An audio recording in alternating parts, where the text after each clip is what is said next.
Kamachatonga donge. Vivian, in beneno budget no nade.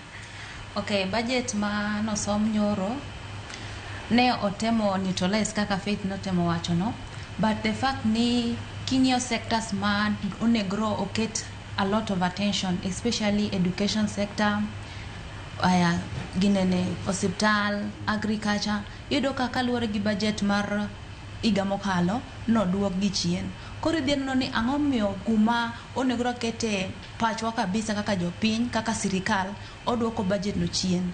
To ineno maler kaka sani skunde kaka universities strikes ni kamora mora. Do strikes go gin because of the fact that ni lecturers maybe poko chulgi kata facilities midware skunde poko tim kaka dwarre. To yudo ka pod mondo gimed pesa mondo gichop dwaro mar skunde giduoko pesa no chien. Koro kanyo ginyo somo mar joma biro somo mar kijende gi joma pod ni chien. Kaso kendo gima chielo yudo ka e budget nyainya debt servicing ena chulo gowi.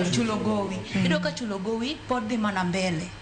Yudo ka gowi pod medre chulo kata king'iyo focus ki prediction mar 2027-2028 ineno ka gowi chal ni odhi medre, odhi wuok e 1.09 trillion to 1.14 trillion. Koro debt servicing chulo gowi no ang'omiyo podwa medo chulo gowi to taxes podwa medo mana golo taxes. Koro kanyo sirikal odegre odok piny mondo